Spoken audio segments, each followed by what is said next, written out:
Oi gente, tudo bem? Sejam bem-vindos a mais um vídeo do Voo de Ícaro. E no Vida de Drag de hoje nós vamos conhecer uma drag que tem 23 anos de carreira, já foi homenageada pela Câmara e pela Assembleia Legislativa do Estado de São Paulo, para você ter uma ideia. Faz um trabalho maravilhoso de prevenção à IST por todo o Estado de São Paulo. Tem um trabalho maravilhoso em Telegrama Animado e mais do que isso, a história de vida dela, Jorge Amado poderia ter copiado quando escreveu Tieta. Tô falando de quem? Nada mais, nada menos de que... Dendry Buck!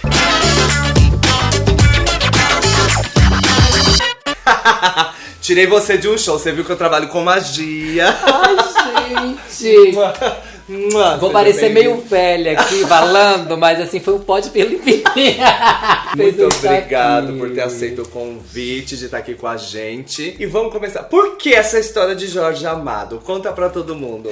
Gente, minha história de vida daria um livro, uma novela, porque minha mãe era professora no estado de Minas Gerais, lá no interiorzinho, lá São Francisco, norte de Minas, e apaixonou pelo pároco da cidade, né? Vocês têm noção do que é isso? Então, deve ser por isso que eu tenho essa amor veia. Proibido. Amor proibido, né? E aí, Dindri, não era Dindri, né? O Albert nasceu, e aí minha mãe quase foi expulsa da cidade, né? Década de 70, imagine. E aí aconteceu toda essa história que... talvez inspiraria um romance, né? Talvez não, voltando assim. Mas esse quase foi expulsa. O que se sucedeu depois desse quase? Ela continuou lá? Ela continuou firme e forte. O bispo tomou conhecimento da história. Foi um reboliço total na cidade. E aconteceu toda essa história. E ela lutou contra uma sociedade em nome do amor, é isso? Totalmente. Minha mãe sempre foi à frente do seu tempo. Aquariana, né? Então, olha, uma pessoa à frente do tempo.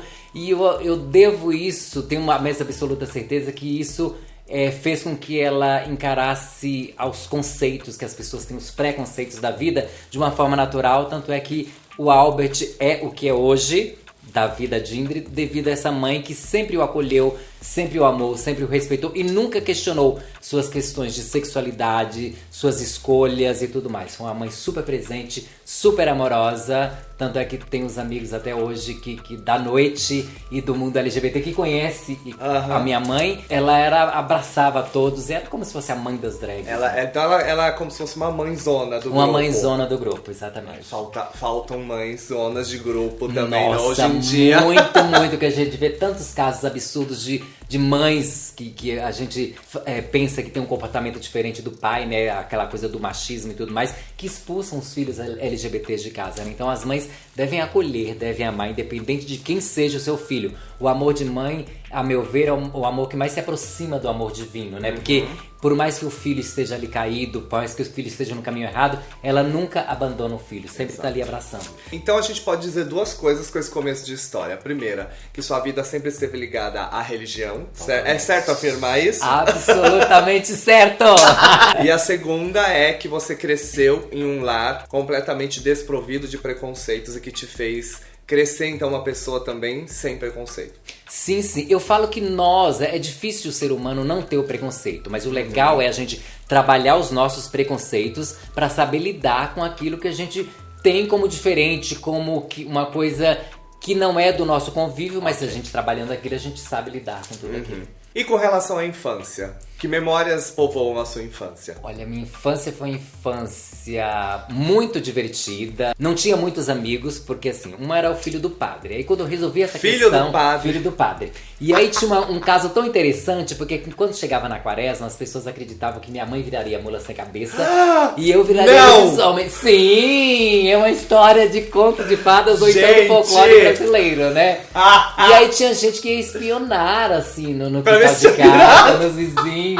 Até eu resolver essa questão do filho do padre, porque eu andava na rua, as pessoas me apontavam, olha, era o filho do padre e tudo mais. Resolvi essa questão, então veio a questão do jeito de ser feminino, né? Então assim, era mulherzinha, porque não tinha essa coisa de viado, de bichinha e tal. Então, assim, eles ofendiam tratando de uma forma pejorativa o feminino. Então, ela era a mulherzinha. Claro, e aí teve toda essa história. Então, sofri esse bullying sem saber o que era bullying. Porque na nossa época não tem essa coisa de bullying. E aí fui resolvendo os meus problemas comigo mesmo, porque não tinha referência, não tinha ninguém pra eu saber, olha, o que é um gay, o que é uma lésbica, pra te explicar. pra explicar essa história. E uma cidade pequenininha, pra você ter uma ideia, a televisão chegou em casa, eu tinha 15 anos. Imagina, uma pessoa ter contato com a televisão com 15 anos de idade. Então você não tinha referência nenhuma, né? Vou contar aqui um segredo, eu perdi minha virgindade.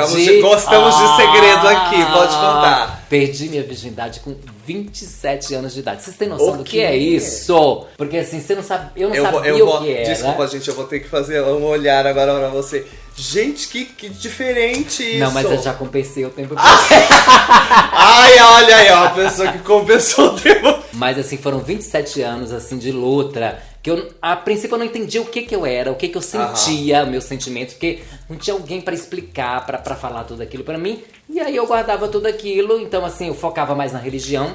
Tanto é que eu fazia uns bilhetinhos que quando eu era criança, assim, na adolescência, aí eu via as pessoas com namorada e tudo mais. E eu falei assim, gente, eu não sinto necessidade disso, ou então eu sublimo muito isso. Então eu fazia uns bilhetinhos, colocava debaixo de Santo Antônio. Santo Antônio, muda meu jeito de ser. Eu me sinto diferente e tal. Era um conflito que era entre eu e Santo Antônio, que era o santo que eu me apegava mais a história, né? Então foi mais ou menos isso. E depois dessa aceitação, a Dindri chegou na sua vida como? Então assim, aí eu deixo minha mãe lá em Minas, porque sou filho único, né? E assim, tem um episódio, 5, 6 anos de idade, que é a perca do meu pai. Então assim, sabe-se que ele ia pro Vaticano pra pedir a dispensa de deixar de ser sacerdote pra casar com a minha mãe. E aí acontece um acidente misterioso. Aí meu pai morre. Porque eram 4 pessoas dentro de um carro, ele é o único que morre no acidente. Então ela é jogada, arremessada da janela do carro pra fora, falece. Mentira. E aí minha mãe, nunca mais vi minha mãe com ninguém. Então ela falou que foi o grande e único amor da vida dela.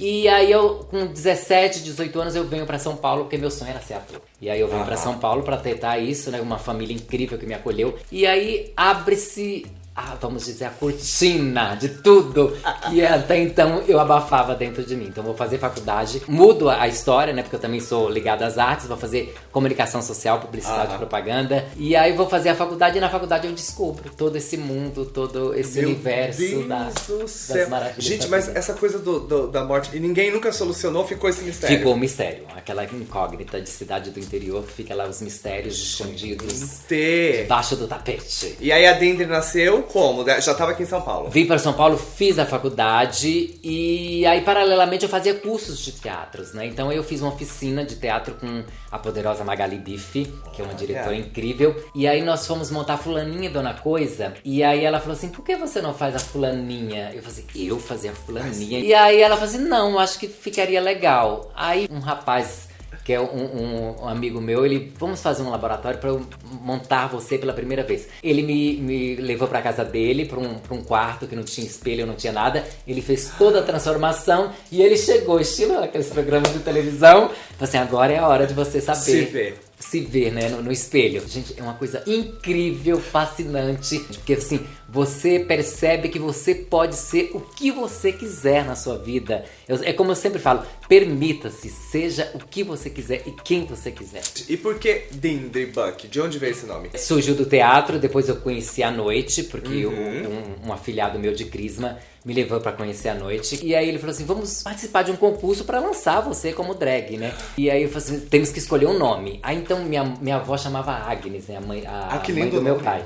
Então assim, o meu pai era Franz Hockenbuck, minha avó Agnes. Aí eu herdei o nome do meu avô, que era Albert. Exatamente. E aí eu falei assim, eu quero Agnes. Ele falou assim, não, é um nome muito feminino. A gente tem que ter um nome que seja aquela coisa da dualidade, né? Que não tem masculino nem feminino. Um nome andrógeno, vamos assim dizer. Aí ele foi juntando as sílabas. Aí juntou Jim. A gente juntou tanta sílaba, ficou assim, nossa, mais ou menos umas 2 horas.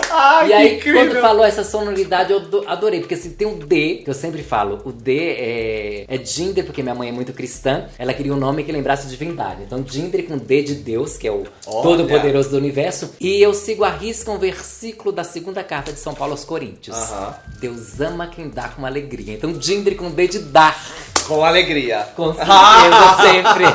E o que a Dindri dá com alegria pra humanidade hoje? Gente, é tão incrível eu falo que não é uma profissão, é uma missão. Porque você invadir um espaço de pessoas que você não conhece, que você nunca viu na vida, e ter a capacidade de despertar felicidade, fazer as pessoas sorrirem e ter uma mensagem tão edificante no final, não tem preço isso. Então assim, eu dou o melhor de mim, que é o que tem dentro de mim, o amor, a felicidade, a alegria. Essa é a missão de nós drag queens aqui no mundo. Fui trabalhar no Ponto G devido a minha formação como publicitário, aí eu fazia as capas dos filmes, aqueles filmes educativos que tinham no Ponto G. Olha, você fazia as capas? Fazia as capas dos filmes.